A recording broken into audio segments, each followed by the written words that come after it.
Welcome back to The Law Factor Live. We're discussing how we can help ourselves to curb our financial future. Just before the break, we were talking about different elements in terms of business and character. And I was saying that I disagreed with the 5% in terms of motivation and the kind of personality someone needs to have. And I think that there are some people out there who are very good at what they do. But unfortunately, we can't all be good all-rounders. And that's what deters some people from getting into business, because they may be very good at maybe producing this, but they don't know how to sell it. They feel that perhaps they don't speak proper English. They feel that perhaps they don't know who their suppliers would be. They don't know. So things like that, I think that you need to be able to find somebody or an organization to help you, and then they will help you to find that person who will supplement. So maybe you might even find a partner, a business partner, who's actually very good at those things, but they haven't got a product or a service to sell. Right. So that's why I said I didn't agree 100%. I think that sometimes you just have to find the right people or the right organizations. And perhaps a lot of people are afraid to find or go to people who are doing similar things. And I think that a lot of business owners would gladly take some time out if they see that you have an interest, you know, and that they can help you. I mean, would you agree, disagree with that? I mean, the most important step is actually the first step, you know. So you need to get that idea off the ground. You need to do something. You know, you need to start off. There's nothing saying that, you know, you have to do it alone. You know, you can get a partner who can fill a void in a particular area that you're weak in, as you rightfully said. You can go to a few organizations right here in St. Lucia that can help as well. And we have Marcellus from BELFUND, who will be with us shortly, and he'll be able to help us with that. But Kurt, tell me about, you know, some of the pitfalls when you started. What did you learn that perhaps you've learned about them that you would advise somebody else starting a business they should be aware of? The mistake I notice a lot of young people make. I mean, I don't think it's right or it's a good reason to go into business just because probably, say you just to call yourself a businessman. A lot of young people, I find, have that perception. I don't want to work for nobody. I just want to have my own business. I don't want to work for nobody. I don't want to work for nobody. I don't think that's the right attitude, because having your own business, it really takes a lot of hard work and dedication. And if you only want to go into business for, I mean, just to please that aspect whereby you just don't want to work for no, and that's the only reason, don't do it. Chances are you will fail, because I mean, being a business owner, you have to, like we said again, you have to be hungry. You have to want to make a difference. When I went into business, into construction, I mean, I sat down and I thought about it. I mean, I had a good job and everything, and I said, going into business, going into construction, so many contractors in St. Lucia, what will make me different? I need to give myself that competitive edge. And before I left, I kind of jotted down a few notes and you know, where can I make a difference? I worked with contractors. So being a project manager, I worked with many other contractors, and I saw their downfalls. Okay, so I kind of learned from other people in the industry. I learned from their mistakes. And I made sure that I really learned why they were making those mistakes, so I didn't do those same mistakes as well. Now, most of your learning, was it all in St. Lucia and you're working, or did you go overseas at any point? No, all in St. Lucia. All in St. Lucia. I mean, I read quite a bit. That's the other thing too. I mean, sometimes we watch. I work really quickly. My team, Blueprint, we work very, very, very quickly. So sometimes persons will walk up to me and say, well, you have Chinese working on your team.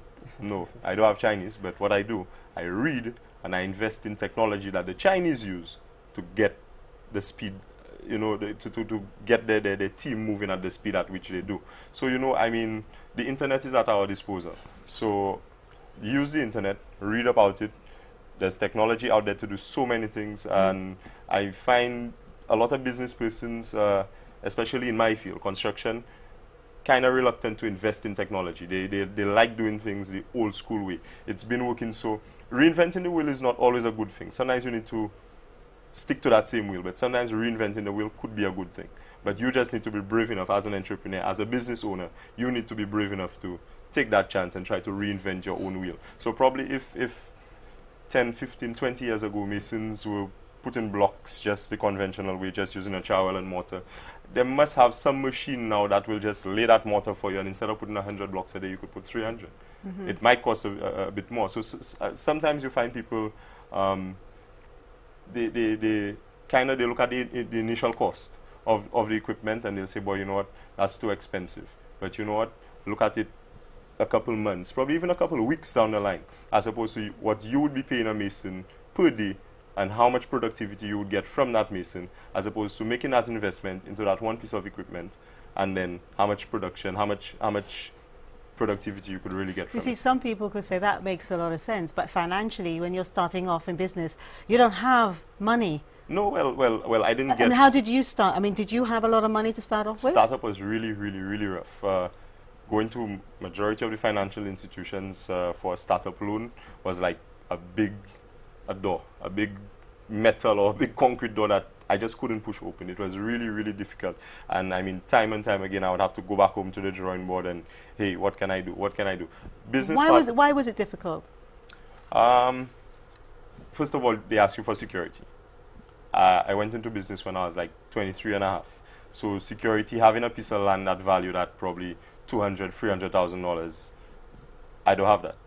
Mom and dad don't have a big fat bank account where they could just splurge it onto me and say, hey son, buy all you need and go about your merry way. So you now have to put your mind to work, go to those various financial institutions, like we said earlier on, attract investors.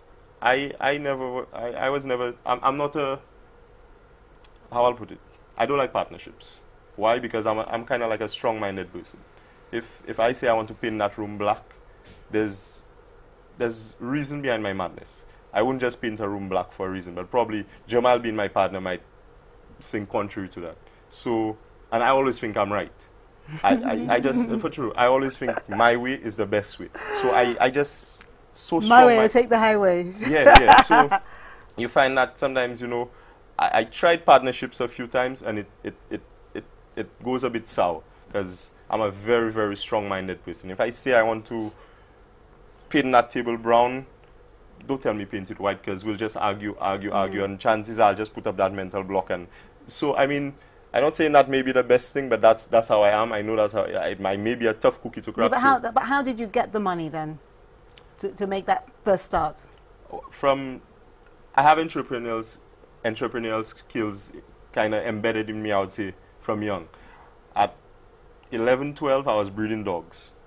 Breeding Rottweilers, breeding Akitas, and I was selling the dog for like $1,500. So I was making good money off my dogs. From there, my mom runs a bar. On days when I left school, I would go stay in the bar for her. She would pay me. I started up a car wash cars. My family would come home I live down Bexor. So my family would come home on a Sunday and stuff, and I would wash vehicles for them, do that kind of thing. Bought a car, rented it. Right. So, okay. So if you are, generally speaking, if someone is really wants their business to work, they will find ways to get that, to get that money So, I mean, all along, I had a little pool of money that I could always tap into. And like I said, I always knew I wanted to work. I wanted to have my own construction business, but I know construction is not a cheap business where you could just wake up one day and say, you know what, I want to have my own business. I'll just open up doors. You need equipment, you need tools, you need transport, you need money in the bank to start a person's jobs and that kind of thing. You need to advertise first, you need to get your name out there. There's a lot going on. Yeah, it takes quite a lot. So having worked at Sandals, I always knew that was my plan, so I saved up for that plan. However, the money I had saved during that time, it wasn't sufficient. So like I said, back to the drawing board, use my brain. So what I did, I couldn't fund an entire project purchasing the materials and supplying the labor. So most of my clients, what I did at first, for the first couple of months, I would supply only the labor. So I told you I work very quickly. So what I would do, my guys would work so quickly that in 1 week's time, we would have done probably 3 weeks worth of work.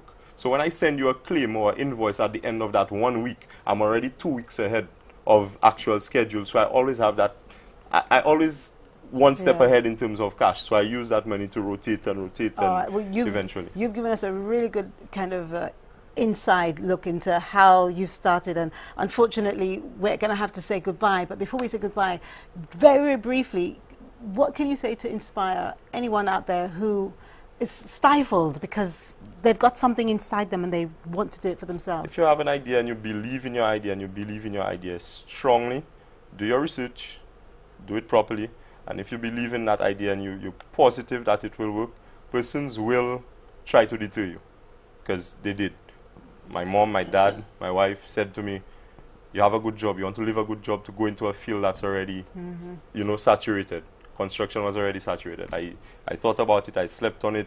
It wasn't an overnight decision. I always say to people, take advice from as many people as you can. However, you have to kind of dissect that advice. Take the goods, take the bads, weigh them, and in the end, you have to make the final decision. However, when you make that final decision, just bear in mind, you have to live with it for the rest of your life. So make sure that final decision is what you really want, and whatever that comes with that final decision, all the hard work, the sleepless nights, probably the hungry days. There have days when I just started up, I really couldn't afford to even buy a meal. You know, that kind of thing. It was that hard. So just be prepared to take all what that comes with it, and keep your 2 feet grounded, stay motivated, and remember what you're working to, and go for it.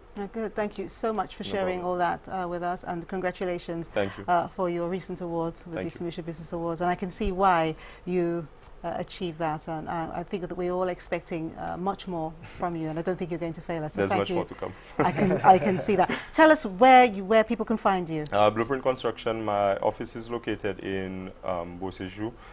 First building on your right after the fire station, the Grosley fire station.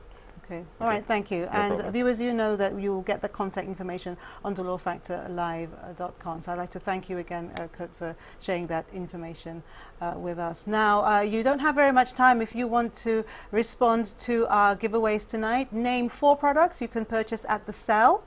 All right, name 4 products you can purchase at the cell, and tell us what is an equity fund. We stop taking your answers at 9:30, so if you haven't responded yet, please do. You could receive a $100 gift certificate from the cell and other things. So stay tuned.